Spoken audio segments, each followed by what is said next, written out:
చేసుకొని వాక్యంలోకి వెళ్దాం. మమ్మల్ని మిక్కిలి ప్రేమించిన ప్రియుడా మీకే స్తోత్రాలు చెల్లిస్తున్నాం. ఈ దినమ ప్రభా ఈ రీతిగా ప్రార్థించుకోవడానికి మిమ్మల్ని స్తుతించడానికి ఇచ్చిన ఈ తరుణాన్ని బట్టి మీకు స్తోత్రాలు చెల్లిస్తూ ఉన్నాం. ఇదిగో ప్రభా, ఎంతోమంది ప్రభా ఈ లోకాన్ని విడిచి హతులై అయ్యా మా జ్ఞాపకాలు లేకుండా వెళుతున్నప్పటికీ మమ్మల్ని జ్ఞాపకం చేసుకొని అయ్యా మాకొక దినాన్ని ప్రసాదించినందుకు మీకు స్తోత్రాలు చెల్లిస్తూ మా బ్రతుకు దినమంతా కృపాక్షేమంతో నింపడం సహాయం చేయాలి. అనేక రకాలైన ప్రభా భయాందోళన కలిగించే వార్తలు మేము వింటున్నాం. మా హృదయాలు కలవరపడనివ్వకుండా ప్రభా మీ ఆదరణ కలుగు చేసి మీ కృపలో నింపి మాకుండబడ్డ ప్రతి ఆటంకాన్ని ఆశీర్కరంగా మార్చి మిమ్మల్ని హృదయపూర్వకంగా ఆరాధించుకునే కృప మాకు దయచేసేందుకు మీకు స్తోత్రాలు చెల్లిస్తూ ఇదే స్థితిని ప్రతి బిడ్డ కలుగు చేసి ఉండబడ్డ ప్రతి ఆటంకాన్ని ఈ నామలో తొలగించి మీరే మహిమ పొందుకోమని మాకు నిన్న ఏ మాటలైతే అవసరమో మాటల ద్వారా మమ్మల్ని బలపరిచి భద్రపరిచి మీ కృపకు పాత్రను చేయమని యేసు నామములో అడుగుతున్నాము తండ్రి. ఆమేన్. హల్లెలూయా. ప్రభు నామములో ప్రత్యేకమైన వందనాలు. ప్రియమైన వల్లరా మరొక తరుణాన్ని దేవుడు మనకి ఇచ్చినందుకు దేవుని నామానికి మహిమ కలుగునగాక. ఇది గొప్ప ధన్యత, క్రైస్తవులకి ఇది గొప్ప ధన్యత. నిన్న దినంలో మేము ఆరాధన ముగించుకొని మరి మందిలోకి వచ్చి కూర్చొని యూట్యూబ్ నేను ఆన్ చేస్తే ఒక విషయాన్ని చూసి హృదయం వేదన చెందింది. ఏంటంటే మనకు స్థితిని రానివ్వకుండా దేవుడు ఎంతవరకు మనం ఆదరిస్తున్నాడంటే మన పట్ల ఆయన అపారమైన ప్రేమ మన మీద ఉంది. కానీ చాలా బాధపడ్డాను రాత్రి అయితే. ప్రేమని వల్ల ఆ యూట్యూబ్లో ఒక ఫ్యామిలీ మందిరానికి పోయి వచ్చాడు. వస్తున్నప్పుడు వాళ్ళని చూసిన ఆ గ్రామస్తులు యావత్తు కూడా భార్యాభర్తని బిడ్డని కొట్టి భయంకరంగా హింసించారు. ఏంటి విషయం అంటే మందిరానికి వెళ్ళకూడదు అని, మా ఊర్లో క్రైస్తవులు ఉండకూడదు అని. చూడండి ప్రియమైన వారు, ఈరోజు క్రైస్తవులు ఎవరిని కూడా ఎలాంటి ఇబ్బంది పెట్టేవాడు కాదు. వాళ్ళైనా ఇబ్బంది పడతారు కానీ ఇబ్బంది పెట్టేవాడు కాదు. కానీ ఎందుకు ఇలాగ జరుగుతుంది అని మనం ఆలోచిస్తే ప్రకటన 12:12 ఉంది కదా ఒక మాట, అపవాదికి సమయం కొంచెమని తెలుసుకొని బహుక్రోధము గలవాడై మీ మధ్యకు వచ్చున్నాడు. ఎందుకు అంటే ఈరోజు ఏ క్రైస్తవుడు కూడా క్రీస్తుని చేరుకోకూడదు. జాగ్రత్తగా వినాలి. ఏ క్రైస్తవుడు కూడా తన ఆత్మీయ జీవితాన్ని కాపాడుకొని క్రీస్తు యొక్క స్వరూప్యములోనికి చేరుకొని ఆయన రాజ్యాన్ని చేరుకోకూడదు. కారణం ఏంటి అంటే వాడు మన మీద తీసుకున్న నిర్ణయం అలాంటిది. దేవుని సన్నిధికి ఎవడు వెళ్ళకూడదు. వాడి వలే అందరూ కూడా అగాధములోనికి, అంధకారములోకి, అగ్ని గంధకారంలోకి వెళ్ళాలన్నది అపవాది యొక్క తంత్రం. కాబట్టి ఈరోజు క్రైస్తవుల మీద అనేక రకాలైన దాడులు వాడు జరిపిస్తూ ఉన్నాడు. దీన్ని జాగ్రత్తగా గమనించగలగాలి. మరి దేవుడు ఎందుకు గమ్ముకున్నాడు అని మనం అనుకోవచ్చు. ఇది అపవాది సమయం. ఎందుకని అంటే దేవుడు తన అపారమైన ప్రేమ ద్వారా నిన్ను నన్ను పదిలిపరిచి ఒక ఉన్నతమైన స్థితినిచ్చి తనతో కూడా తన రాజ్యంలో ఉంచుకోవాలన్న ఆలోచన కలిగిన దేవుడు మానవుడిని తృప్తికరంగాను, సమృద్ధిగాను, సమాధానంగాను నడిపిస్తూ వచ్చాడు. కానీ కొన్ని సందర్భాల్లో మానవుడు దేవునికి దూరం అయిపోయి వాడి ఇష్టానుసారమైన జీవితాన్ని జీవిస్తూ ఈరోజు వాడికై వాడే అనగా క్రైస్తవుడికై క్రైస్తవుడే శాపాన్ని కొని తెచ్చుకుంటున్నాడు.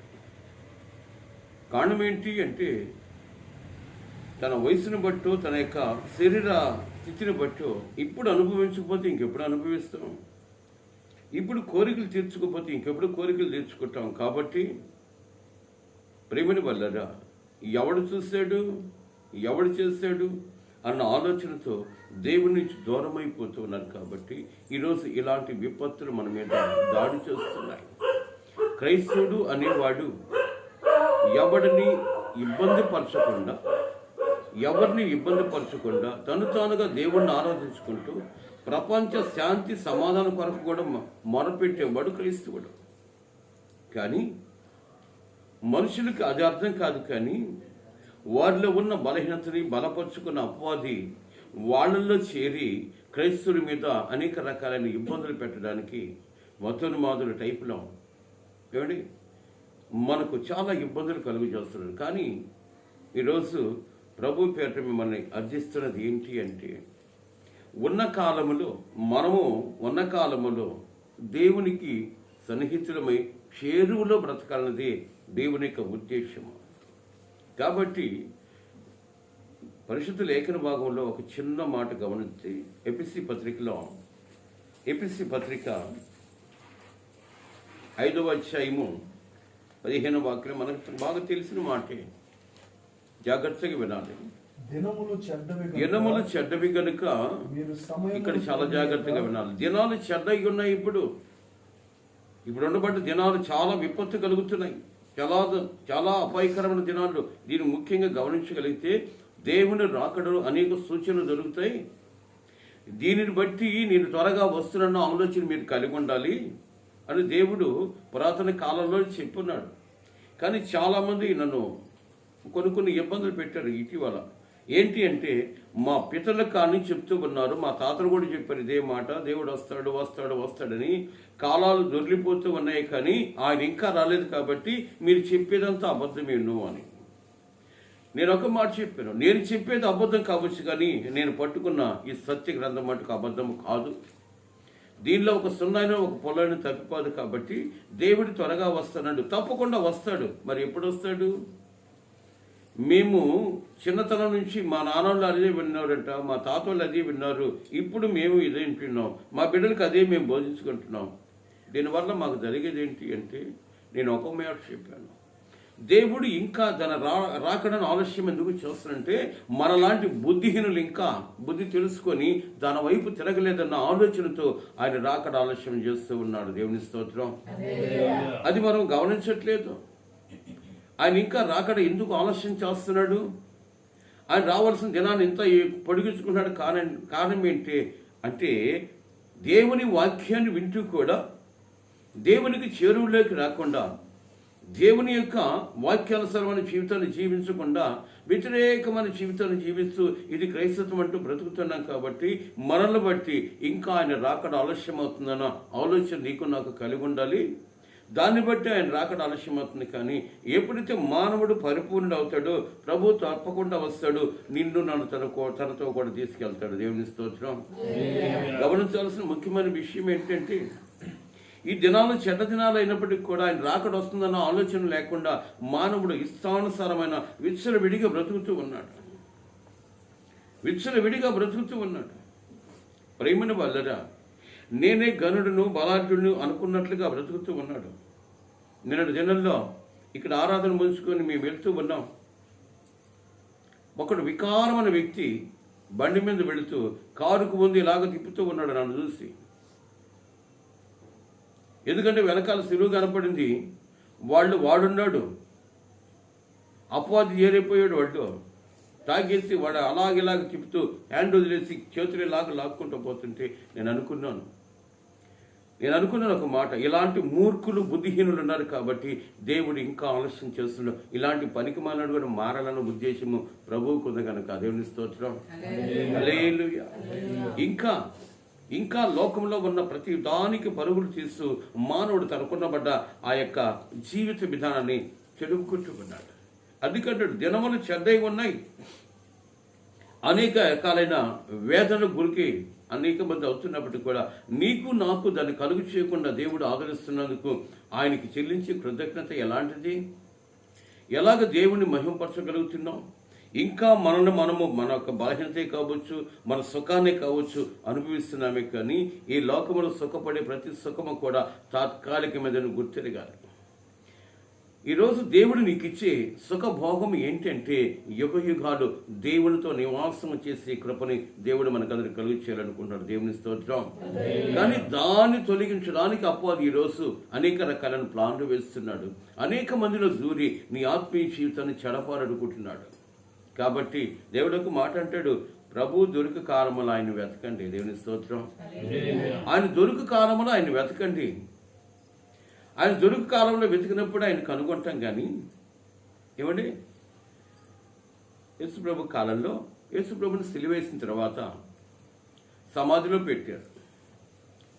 ఆయన 3వ దినాన్ని లేస్తాను నేను అని లేఖనాల్లో తెలియపరిచాడు. ఆయన అన్న మాట గుర్తు చేసుకున్నాం. కొంతమంది స్త్రీలు తెల్లవారకు మునిపే ఇంకా యాకోబు ఉండగానే యేసుప్రభుని మేము చూడాలని చెప్పేసి, జాగ్రత్తగా వినాలి, యేసుప్రభుని మేము చూడాలని చెప్పేసి కొన్ని సుగంధ ద్రవ్యాలు తీసుకొని సమాధితో తోటలోకి వెళ్ళారు. ఎందుకు అంటే మొట్టమొదటిగా మేము చూడాలి, ఆయనకు సుగంధ ద్రవ్యాలు పొయ్యాలి, ఏవేవో ఆలోచించేసి అక్కడికి వెళ్ళారు. వెళ్ళేటప్పటికి వీళ్ళు ఏం చూస్తున్నారంటే ఖాళీ సమాధి చూస్తున్నారు. ఆయనకి చుట్టబడ్డ నారబట్టలు అక్కడ పడడం చూస్తున్నారు. కానీ యేసు ప్రభు శరీరం కానీ ఆయన కానీ అక్కడ కనపడలేదు. వాళ్ళకి చాలా వేదన చెంది ఏడుస్తూ వెతుకుతూ ఉంటే అక్కడ ఒక వ్యక్తి కనబడితే ఆయన అడుగుతున్నారు, అయ్యా మీరేమన్నా మా ప్రభుని తీసుకెళ్లారేమో, మాకు కొంచెం చెప్పండి అంటే అక్కడ ఉండబడ్డ దేవదూత అంటున్న మాట అంటే తెలుసా, మరియా సజీవుడైన వాడిని మృతుల్లో ఎందుకు ఎదుగుతున్నారు? మీరు ఎక్కడ ఎతకాలి ఆయన్ని? ఆయన వెలుగు సంబంధి గనక వెలుగులోనే ఆయన వెతికితే ఆ వెలుగులో మీరు కనుగొంటారు. ఆయన ఇక్కడ లేడు, ఇక్కడ ఎందుకుంటాడు ఆయన? ఆయన మృతులు ఆయన బంధించవు, మరణం ఆయన బంధించదు. ఆయన సజీవుడై లేచి ఎక్కడున్నాడట? గలిలయలో ఉన్నాడు. ఆయన శిష్యుల దగ్గరికి వెళ్తున్నాడు. ఎందుకో తెలుసా? ఆయన ఎరిగిన వాళ్ళు కూడా, ఆయనతో తిరిగిన వాళ్ళు కూడా ఆయన బ్రతుకుతాడా లేదా, ఆయన సజీవుడవుతాడా లేదన్న ఆలోచన కలిగిన వాళ్ళ దగ్గరికి వెళ్ళి వాళ్ళ యొక్క ఆలోచన విధానాన్ని మార్చి వాళ్ళు విశ్వసించినట్లు వాళ్ళతో మాట్లాడడానికి వెళ్తున్నాడు. గమనించాలి, చేతులు జోడిస్తున్నాను. ఆ రోజు సజీవుడిగా ఈ లోకములో 33 సంవత్సరం జీవించిన దేవాతి దేవుడు ఆయన సశరీరుగా ఉన్నాడు కాబట్టి తను తాను ప్రత్యేకపరచుకోవడానికి అనేక మందికి కనిపించినట్లుగా మనం తెలుసుకున్నాం. యేసు ప్రభు బ్రతికిన తర్వాత 3వ దినాన పునరుద్ధానుడై లేచిన తర్వాత 40 దినాలు అనేక మందికి కనపడ్డట్టుగా మనకు తెలుసు. కానీ అదే విధి విధానం ప్రకారము వాక్యమైన దేవుడు నీకు ప్రతిదినము కనబడుతూనే ఉన్నాడు. దేవుని స్తోత్రం. హల్లెలూయా.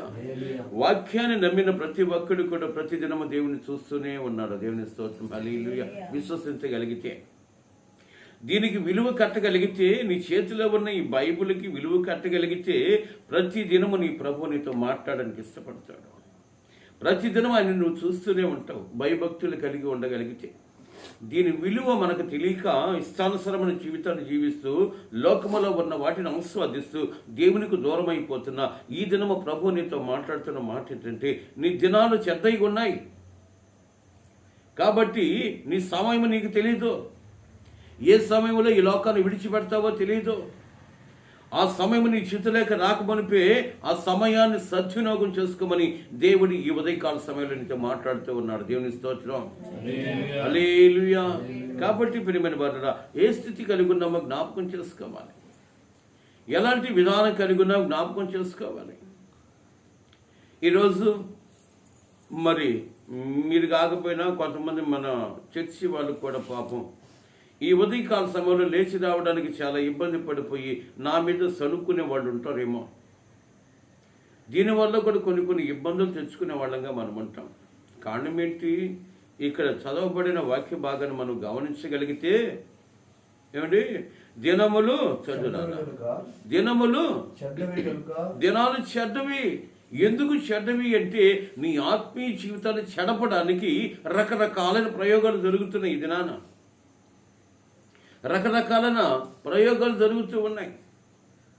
ఒక పక్కేమో రాజకీయము ఏం చెప్తుందో తెలుసా? క్రీస్తు యొక్క బోధన లేకపోతే రాజ్యాంగం నిలబడదని చెప్పేసి అదే నోరు ఏం చేస్తుందో తెలుసా? ఈరోజు క్రైస్తవుల మీద రకరకాల దాడులు జరుగుతూ ఉన్నాయి. అనేక రకాల దాడులు జరుగుతున్నాయి. ప్రమేయం వాళ్ళది కాదు, ప్రమేయం రాజకీయ నాయకులతో కాదు. వాళ్ళలో ఉన్న చిన్న బలహీనతని వాడు బలపరుచుకొని వారిలోనికి వెళ్ళి వారిని వాడు సాధనాలుగా వాడుకుంటూ ఉన్నాడు. దేవుని స్తోత్రం, హల్లెలూయా. దాన్ని గమనించగలగాలి. మానవుడి తెలిసి ఎవడు కూడా తప్పు చేయడు, తప్పు చేయడానికి ఇష్టపడ్డ కూడా.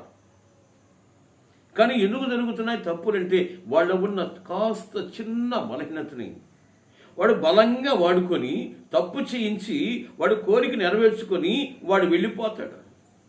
తర్వాత నువ్వు తప్పు చేసిన తర్వాత అయ్యో తప్పు చేశాను అని చెప్పిన తర్వాత ప్రయోజనం లేదు. కాబట్టి ప్రియమైన వారు అక్కడ అంటాడు, సమయమును పోనీవాకండి, సమయాన్ని సద్వినియోగం చేసుకోండి. ఇంకా సమయం ఉందిలే అనుకుంటున్నావేమో, నీ సమయం నీకు తెలియదు. ఏ సమయంలో ఈ లోకాన్ని విడిచిపెడతామో తెలియదు. ఆ యొక్క స్థితి గతి నీ జీవితంలోకి రాకమునిపే దొరుకు కాలములో ఆయన వెతకండి. దేవుని స్తోత్రం, హల్లెలూయా. ఆయన దొరుకు కాలములో ఆయన వెతకాలి. ఆయన వెతికి ఆయన కనుగొంటే ఆయనతో నువ్వు సహవాసం చేసే కృపని దేవుణ్ణి కలుగు చేస్తాడు. ఈరోజు మన ఇంట్లో ఉన్న వాక్యమైన దేవుడయ్యున్న వాక్యానికి ఎంతమంది విలువ ఇవ్వగలుగుతున్నారో అర్థం కావట్లేదు. నీ చేతిలో ఉన్న బైబిల్కి ఎంత మాత్రం విలువ కట్టగలుగుతున్నారో అర్థం కావట్లేదు. దీన్ని బట్టి ఎంతమంది భయభక్తులు కలిగి బ్రతుకుతున్నారో నాకు అర్థం కావట్లేదు. నిజంగా నీ ఇంట్లో దేవుడు ఉన్నాడు, వాక్యము రూపంలో నా ప్రభు నాతో ఉన్నాడంటే నీ కుటుంబం చాలా జాగ్రత్తకరంగా, ఆశీర్వాదకరంగా, అనేక మందికి మాదిరికరంగా ఉంటుంది. దేవుని స్తోత్రం. జాగ్రత్తగా వినాలి.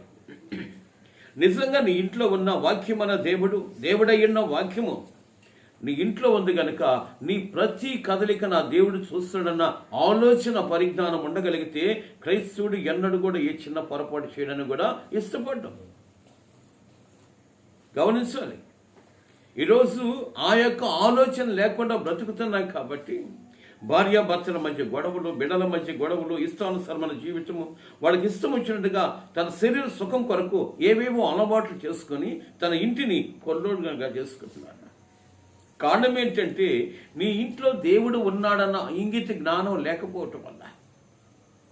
ఎప్పుడైతే బాప్తిసం తీసుకొని వాక్యాన్ని చేతబట్టుకున్నావో దేవుడు నీతో ఉన్నాడు. ఆయన అన్నాడు కదా, ఇదిగో యుగ సమాప్తి వరకు సదాకాలము నేను నీతో ఉంటాను అన్నాడు. యుగ సమాప్తి వరకు సదాకాలం నీతో ఉంటానని దేవుడు ఏడి కనబడుతున్నాడా? మన పక్కనంటే మనకు కనబడతాడు కదా అని అనుకుంటామేమో. మన పితరులైన ఇజ్రాయిల్కి 40 దినాలు కనపడ్డాడు, ఆయన పరమునకు వెళ్ళిపోయాడు.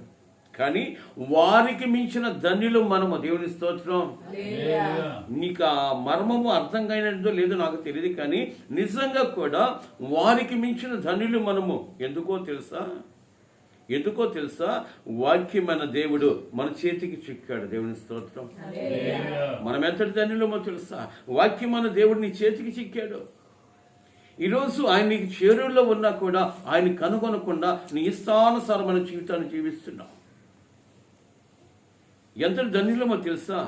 ఆది యందు వాక్యముండెను, వాక్యము దేవుని యొద్దుండెను, ఆ వాక్యమే దేవుడయ్యున్న, ఆ వాక్యమే దేవుడయ్యున్న, ఆ వాక్యము నీ చేతిలో ఉంది, నీ ఇంట్లో ఉంది, నీకు చేరువులో ఉంది, నీ కష్ట నష్టాల్లో తోడుగుండడానికి. నా సమీపంలో నా దేవుడు నా ఆలోచన కలిగినప్పుడు, నీకేదైనా బలహీనత చోటు చేసుకున్నప్పుడు, ప్రభువా నా ప్రక్కనే ఉన్నావు కదా, నా బలహీన తిరిగావు కదా, నా బలహీన తొలగించు ప్రభు అంటే అప్పుడే నేను బలపరచడానికి ఆయన నీకు సమీపంలో ఉన్నాడు. చేతులు జోడిస్తున్నాము. ఎందుకు ఈరోజు దేవునికి దూరం అయిపోయి మనస్థానుసరమైన జీవితాన్ని జీవిస్తున్నాం? కారణం ఏంటి అంటే దేవుని మాటకు కట్టుబడక, మనుషుల మాటలకు లోబడిపోయి నీ జీవితాన్ని పతనం చేసుకునే స్థితికి వస్తున్నావు. కాబట్టి ఈ ఉదయకాల సమయంలో దేవుడు నీతో నాతో మాట్లాడుతున్న మాట ఏంటి తెలుసా? దినములు చెడ్డవి గనక సమయమును పోనీయక, అక్కడ అంటాడు అజ్ఞానుల వలె చదువునానా, అజ్ఞానుల వలె కాక జ్ఞానుల వలె నడుచుకున్నట్లు జాగ్రత్తగా చూసుకోండి. ఏం చూసుకోవాలి? ఈరోజు ఒక మార్గంలో వెళుతున్నామండి. ఒక మార్గంలో వెళుతున్నప్పుడు ఒక వ్యక్తి అన్నాడు, ఆ మార్గం వెళుతున్నప్పుడు కొంచెం జాగ్రత్తగా చూసుకుని వెళ్ళినప్పుడు ఆ మాటకు కొంచెం కలవరం వస్తుంది మన మనసులో. కలవరం వచ్చిన తర్వాత ఏం చేస్తాం తెలుసా? ఆ మార్గంలో కంపల్సరీగా వెళ్ళాలి, వెళ్ళక తప్పదు. కానీ ఇప్పుడు ఏం చేస్తాం తెలుసా? వేసే ప్రతి అడుగు కూడా చాలా జాగ్రత్తగా వేయడానికి ఇష్టపడతాం. అవునా కదా? ఒక వ్యక్తి నీకు చెప్పాడు, ఈ మార్గంలో వెళుతున్నావు కాబట్టి ఈ మార్గంలో కొంచెం ఇబ్బందికరంగా ఉంటుంది, జాగ్రత్తగా వెళ్ళు అన్నాడు. ఇప్పుడు ఆ వ్యక్తికి ఒక ఆలోచన వచ్చింది, ఏంటి జాగ్రత్తగా వెళ్ళమన్నాడు? ఏముంది ఈ మార్గంలో? ఏమైనా ఉండొచ్చు, జాగ్రత్తగా వెళ్ళమన్నాడు కాబట్టి జాగ్రత్తగా వెళితే మనకి ఎలాంటి ఆపద ఇబ్బందులు రావని ఎరిగిన ఆ వ్యక్తి ఏం చేస్తాడు తెలుసా? వేసే ప్రతి అడుగులో కూడా జాగ్రత్తగా వేయడానికి ఇష్టపడతాడు. జాగ్రత్తగా అడుగు వేస్తూ వెళితే అక్కడ ఉండబడ్డ ఆపద కూడా ఆశీర్వాదకరంగా తన జీవితంలోకి వస్తుంది. కాబట్టి ప్రియమైన వాళ్ళరా, ఈరోజు ఈ లోకములో నువ్వు బాటసారివి, యాత్రికుడు కాబట్టి నీ యాత్రా జీవితం సుఖాంతము చేయబడాలంటే నువ్వు వేసే ప్రతి అడుగు కూడా దేవునికి ఇష్టకరమైనదిగా ఉండాలి. ఈ లోకములో జీవిస్తున్న నీ జీవితము తాత్కాలికమైంది. ఈ మాట చాలా జాగ్రత్తగా వినగలిగితే ఈ లోకములో నువ్వెవరు తెలుసా? యాత్రికుడువు. ఈ లోకము నీది నాది కాదు. ఈ లోకం ఒకరోజు విడిచిపెట్టాలి. ఆ స్థితిగతులు నీ జీవితంలోకి రాకమునిపే నువ్వు చేరబోయే నీ రాజ్యములో క్షేమకరంగా ఉండినట్లు నువ్వు జాగ్రత్తగా ప్రతి అడుగు వేసేటట్లుగా ఉండాలి. అందుకంటాడు జాగ్రత్తగా చూసుకోమన్నాడు. జాగ్రత్తగా చూసుకోమన్నాడు. మనకు తెలిసిన ఒక చిన్న మాట గుర్తు చేసి సమయాన్ని ముగిస్తాను. యాకోబు జాస్తత్వం కొరకు అన్నతో పోరాడి తండ్రి దగ్గర జాస్తత్వాన్ని చూసుకున్నాడు, కానీ వెళ్ళిపోయాడు. అక్కడి నుంచి షిల్లి గవ్వ తీసుకెళ్ళలేదు. అక్కడి నుంచి అన్న ఏదో ఒకటి చేస్తాడేమో అనుకుని పారిపోయాడు. పద్దానారంకి వెళ్ళిపోయి అక్కడ వాడు మామ దగ్గర చేరాడు. మరి మామ దగ్గరకు పోయిన తర్వాత మంచి ఆస్తి సంపాదించుకున్నాడు. దేవుని కృపను బట్టి దేవుడు అతనికి చెప్పాడు, నువ్వు ఎక్కడికి వెళ్ళినా నేను దీవిస్తాను, నువ్వు జాగ్రత్తగా ఉండన్నాడు. మరి వెళ్ళాడు. తిరిగి వచ్చేటప్పుడు బహుభార్యత్వంతో పిల్లలతో తిరిగి ప్రయాణం అయ్యాడు. ఎక్కడికంటే తన స్వగ్రామానికి పరిగెత్తాడు. జాగ్రత్తగా వినండి. తన స్వగ్రామానికి పరిగెత్తూ ఉన్నప్పుడు అక్కడ గమ్యము చేరేటప్పుడు నాకు కొంత ఆపద ఉంది, ఈ ఆపదను తప్పించుకుంటే ఏం చేయాలని చెప్పేసి కొన్ని మందలు పంపిస్తే అతను వాటిని సేకరించక నాకు చాలా ఉంది, నాకు అవసరం లేదు అన్నాడు.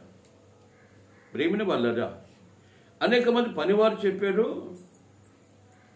నువ్వు ఎక్కడికైతే వెళ్ళాలనుకుంటున్నావో, ఏ స్థలానికైతే వెళ్ళాలనుకుంటున్నావో మీ అన్నగారు నిన్ను ఎదుర్కోవడానికి పోయమ్మ చాలామంది సైన్యాన్ని తీసుకుని వస్తూ ఉన్నాడంటప్పటికీ ఇతను అనుకున్నాడంట, నన్ను చంపేయడానికి వస్తున్నాడు కాబట్టి ఈరోజు ఆస్తిపాస్తులను కాపాడలేవు. ఏమండి, నా బంధు బలగము నాకుండబడ్డ సైన్యం కూడా నన్ను కాపాడలేదు, నన్ను కాపాడగలిగిన వాడు నేను ఆరాధించే ప్రభు అక్కడే అనుకున్నాడు. దేవుని స్తోత్రం. నేను కాపాడబడాలి, నేను గమ్యము చేరుకోవాలంటే నా ప్రభు ఒకడే నాకు సహాయకుడు అని చెప్పేసి సమస్తాన్ని దూరపరుచుకొని ఆ రజకాల సమయంలో ఆ రాత్రి పోరాడుతూ ఉన్నాడు దేవునితో. ఎలాగా అంటే, అయ్యా నేను గమ్యం చేరుకోవాలంటే దీనికి కారణం నువ్వు ఒక్కడవే, కాబట్టి నాకు సహాయం చేస్తే నేను అక్కడికి వెళ్ళిపోతానంటే నువ్వు నా దగ్గర సహాయం పోవాలంటే కుదిరే పని కాదు. నీలో ఏ మంచి లేదు, నువ్వు వాక్యానికి కట్టుబడేవి కాదు, దైవ సేవకుడు మాటకు లోబడేవాడి కాదు, నీ చేతిలో వాక్యమన్నా దానికి భయపడి బ్రతికేవాడు కాబట్టి నువ్వు గమ్యం చేరుకోలేవంటే అప్పుడు అంటాడు, నేను ఎలాంటి వాడినైనా నన్ను ప్రేమించడానికి సమర్థుడు నువ్వు. నేను పాపినే కాదంటలేదు, నేను నీచుడినే కాదంటలేదు, నీ పాదాలు పట్టుకుని గోజారుకుంటే ప్రేమించే ప్రేమాస్వరూపుడుమని నేను గుర్తెరిగానయ్యా, నన్ను దీవించకపోతే నేను విడిచిపెట్టాను. దేవుని స్తోత్రం. ఈరోజు సమస్తాన్ని విడిచిపెట్టాను. ఎందుకో తెలుసా? అవన్నీ నన్ను గమ్యం చేర్చలేవు కాబట్టి నాకు ఉండబడ్డ ఈ ఆస్తి యావత్తు కూడా, భార్య బిడ్డలు యావత్తు కూడా ప్రక్కకు నెట్టాను. నువ్వు నాకు ముఖ్యం, నా చేతులకి నువ్వు కావాలి. ఈ మాట చెప్తుంటే ఒక మాట నాకు గుర్తుకొచ్చింది. నా మొట్టమొదటి నాకు మార్పు కారణం ఏంటంటే, తల్లినైనను తండ్రినైనను భార్యనైనను బిడ్డలైనను అపచెల్లైన అన్నదమ్ములను కడకు తన ప్రాణములైన అతిగా ప్రేమించేవాడు నాకు పాత్రుడు కాడు అన్నాడు. ఈరోజు అలాంటి ప్రేమల్లో ముందుకెళ్తున్నాం కాబట్టి జాగ్రత్తగా చూసుకోమంటున్నాడు మన ఆత్మీక్షితాన్ని. యాకోబు సమస్తాన్ని విడిచిపెట్టానయ్యా, నువ్వు నాకు కావాలి, నువ్వు లేకుండా నేను గమ్యాన్ని చేరుకోలేను, కాబట్టి నువ్వు నాకు కావాలంటే పెరుగులాడుతూ ఉన్నా నువ్వు నన్ను గెలవలేవు, నన్ను విడిచిపెట్టు అంటున్నాడు. కానీ అతనికి సడుగు జారిపోయినా దేవుని పాదాలు విడిచిపెట్టలా. ఎందుకో తెలుసా? దేవుడు లేని నా జీవితము వ్యర్థము, దేవుడు లేని నా బ్రతుకు వ్యర్థము. ఈరోజు మనం అనుకోవచ్చు, మేము ప్రార్థించుకుంటున్నాం, మందిరానికి వస్తున్నాం, అవి చేస్తున్నాం, ఇవి చేస్తున్నాం. నీ మనసు నిన్ను మోసం చేస్తుంది, గుర్తు చేసుకో. నీ హృదయం నిన్ను మోసం చేస్తుంది రకరకాల ఆలోచనతో. నీ హృదయాన్ని నువ్వు జాగ్రత్తగా కట్టుకోవాలి. ప్రియమని వాళ్ళారా, యాకోబు దేవునితో పోరాడి గెలుచుకున్నాడు. వెంటనే ప్రభు అంటాడు, ఒక మానవుడు తెల్లవారు వరకు నన్ను పోరాడి గెలుచుకున్నాడు కాబట్టి ఈరోజు నువ్వు ధన్యుడివి. నువ్వు చేరే గమ్యము చాలా జాగ్రత్తగా ఉంటుంది, నేను నీకు తోడుగా ఉంటాను. ఈరోజు నుంచి నువ్వు యాకోబు కాదు, ఇజ్రాయేలు అన్నాడు. ఇజ్రాయేలు అనగా పోరాడి గెలుచుకున్నవాడు. ఇదే పోరాటం నీ చేతిలో ఉండాలని కోరుకున్నాడు. ఎందుకో తెలుసా? ఇప్పుడు నువ్వు బ్రతుకుతున్న ఈ బ్రతుకు దినాలు బహు గడ్డు సమస్య కలిగినవి, భయంకరమైన దినాలు, విపత్తు కలిగిన దినాలు.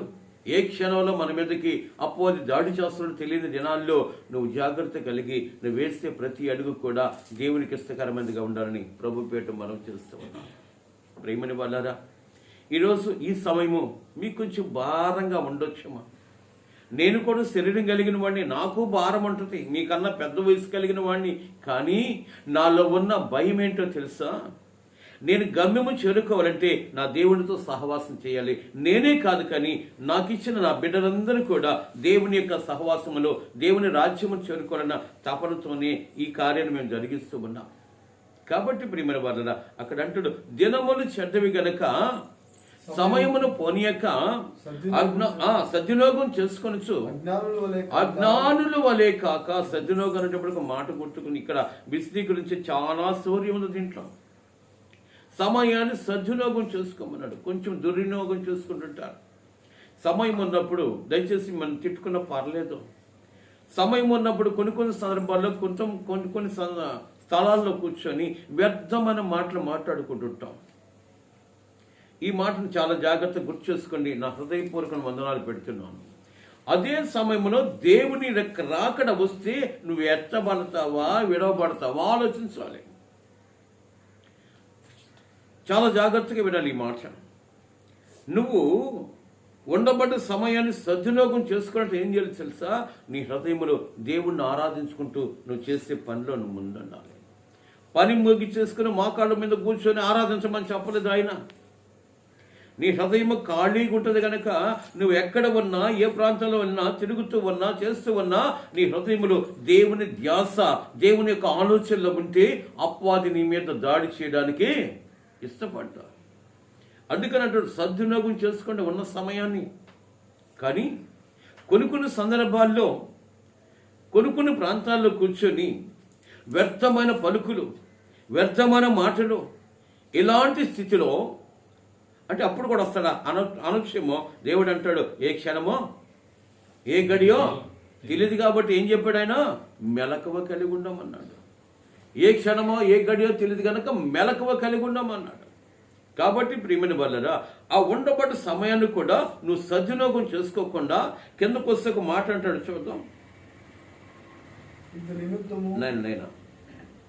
20వ వాక్యాన్ని చూస్తే మన ప్రభు అయిన ఇక్కడ ఈ మాట చెప్పి నేను ముగిస్తానండి. మన ప్రభు అయిన యేసు క్రీస్తు పేరట సమస్తమును గూర్చి తండ్రి అయిన దేవునికి ఎల్లప్పుడూ కృతజ్ఞతాస్తుతులు చెల్లించు ఉండండి. దేవుని స్తోత్రం. మీరు బలవంతులు అయి ఉండకూడదు. నేను అక్కడే ఉండవు. మీరు బలవంతులు అయి ఉండకూడదు, బలహీనులు అయి ఉండకూడదు. మీరు ప్రభువులో బలవంతులయ్యి ఎల్లప్పుడూ మీ హృదయములో దేవుడు నీకు చేస్తున్న అనేక మేలును బట్టి కృతజ్ఞత చెల్లించే వాళ్ళగా ఉండాలి. కానీ లోకాన్ని మీరు ప్రేమించే వాళ్ళంగా ఉండకూడదు. ఎప్పుడు ప్రేమిస్తున్నామో అనుకుంటారేమో, కొన్ని సందర్భాల్లో కొంతమంది వింటూ మీరు మాట్లాడుతున్నప్పుడు లోకపరమైన మాట మన నోటి వెంట రాకుండా మన నోటికి కళ్ళెం పెట్టాలని యాకోబు భక్తుడు అంటాడు. మన నోరు కొన్ని సందర్భాల్లో తెలియకుండానే వ్యర్థమైన పలుకులు పలికి ఈ వ్యర్థమైన మాటల ద్వారా మన ఆత్మీయ జీవితానికి ఏం జరుగుతుందట, చిన్న రంధ్రం పడుతుంది. కాబట్టి అంటాడు, చదువునా, మన ప్రభు అయిన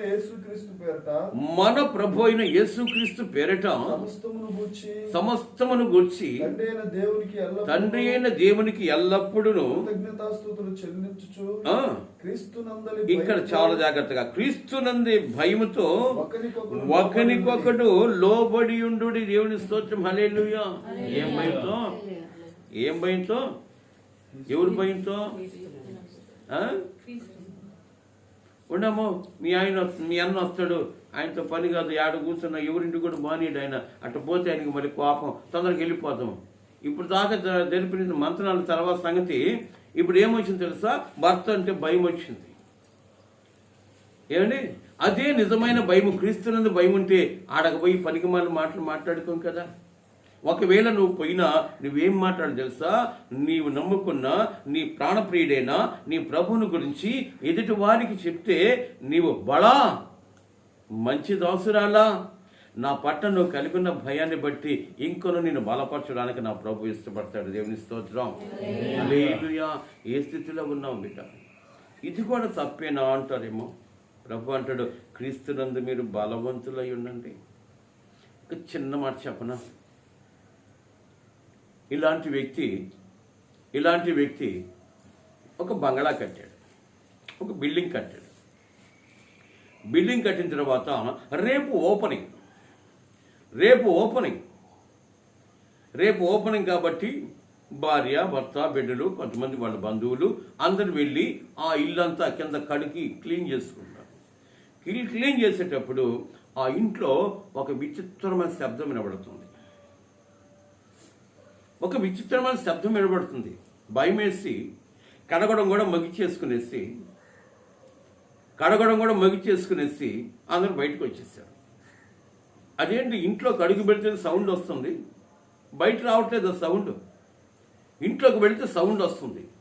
చాలామంది మంత్రగాడు అందరం తీసుకెళ్ళిపోయారు.